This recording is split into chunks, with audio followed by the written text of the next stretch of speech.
What is up, everybody? This is Niner Faithful Radio. This is Jason doing the halftime. I can see up on the NFL ticker, it looks like it's already halftime. I'm still at about 17 seconds to go. It looks like there's a timeout.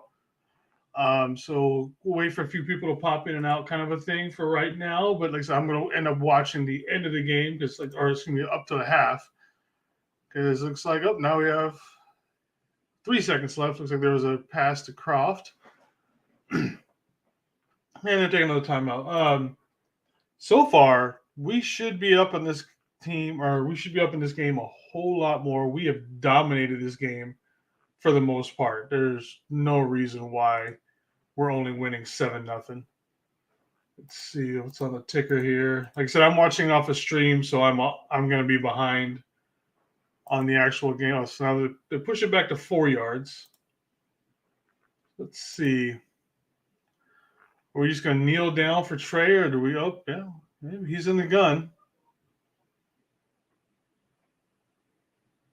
Looks like maybe a screen to Debo to end it. Yep. Oh. Oh, so that looks like that is the half. It ends on the skipped ball over to Debo. Overall thoughts on the first half? Defense is playing their minds out. Hufanga is all over the board. Every time you look up, he's somewhere new, making plays. He got the interception earlier. But in general, the defense is just dominating. They're getting push on the Bears' offensive line, and to be honest, they're really not that good of a offensive line to begin with. The one thing I was scared about this game going into it was that if Justin Fields he's still able to run around. If this game stays close and it goes into the fourth quarter, and we're still only up, 7-0, I will probably start getting a little sweaty just because. Again, just like any other team, you don't want them to hang around. Let's see. What do we got for stats so far? Trey is 6 of 10 for 70 yards. I mean, it's not the worst we've ever seen out of a 49ers quarterback. Elijah Mitchell, who has 41 yards, who they just announced is now out for the game with an undisclosed knee injury.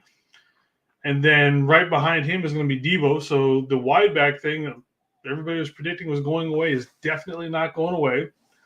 So it looks like it's going to be the Jeff Wilson and the show going into the second half for running the ball. Probably more Debo again at wide back, pushing that up.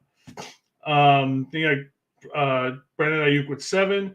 For catching, Ayuk does have the one long pass for 31 yards.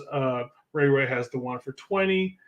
Debo has 1 for 6. Juwan caught that last second one for -2. Can't really go off on anything with that one. And then Jeff Wilson also has 1 for 6. Oh, and Croft has that last late second half one for the 9 yards. So again, yeah, just this reminds me a lot of last year's game where first half they kind of hung around a little bit and this and that, and then the second half they turned it off. Well, we definitely need to turn it on.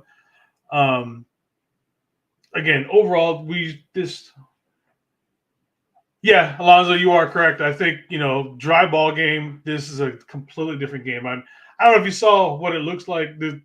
At least they can see. It looked like they were going to have a hard time seeing anything more than like 10 yards downfield with how raining was during the pre-games and everything. I was like, well, this is, if you guys remember the Washington game, what was it, 2 years ago?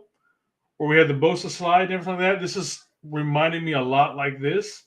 Let's hope we do have a second half like we did in that game when we turn it on and put this away. Because you don't want any team hanging around late into a game. That's just a recipe for disaster. I mean, that's pretty much common knowledge. We all know this. So we can definitely need to come out in the second half. No Elijah Mitchell. We're going wide back. I think, Debo's going to get a lot more carries. Maybe we see some draw plays for Trey. Maybe try and get a rollout. Defense just needs to play defense. They are doing a pretty good job right now. Justin Fields does have long runs, a couple of them, but that's Justin Fields. That's just a really good damn athlete making good plays. You're never going to be able to shut that down 100% when you have an athlete like Justin Fields or any of those types of quarterbacks. Trey really hasn't had to do that yet, but I wouldn't mind seeing a little bit of that let loose. Like I said, do some rollouts with the easy dumps. You've seen Chicago do a couple of those here and there. I would love to see those do that. Other than that, like I said, it's an ugly first game. Added on with the weather, this is not necessarily how you want to start the season, but we got to do this. Like I said, we should be winning this game much, much more than what we have. We only have 7 points. Debo had the fumble earlier, which should have, like I said, those fumbles and those kind of things are going to happen in games like this with the weather and how everything's playing right now. But overall, like I said, defense definitely gets an A. Offense gets what? C minus right now with how they're playing. I think that's all for the halftime show. Let me see if there's anything else up here. Hufanga's leading with 7 tackles, which, again, if you've been watching the game, it's not surprising at all. Ray McLeod is, he's got the 2. He's averaging 11.5 a return. Not too bad so far. Ugly game. It's really hard to go off of how everything's going to look at, full steam, because look at the games. You already have the first game issues where everything's not 100% ironed out, and then you have this weather on top of it. It's just going to get uglier. But yeah, I think that's going to end this halftime show. Jamie will be on tonight at 9:00 to do the post game. Other than that, we'll see everybody then, and then me and TJ will be on Tuesdays for the game review and the loader preview for the next game. All right, have a good one.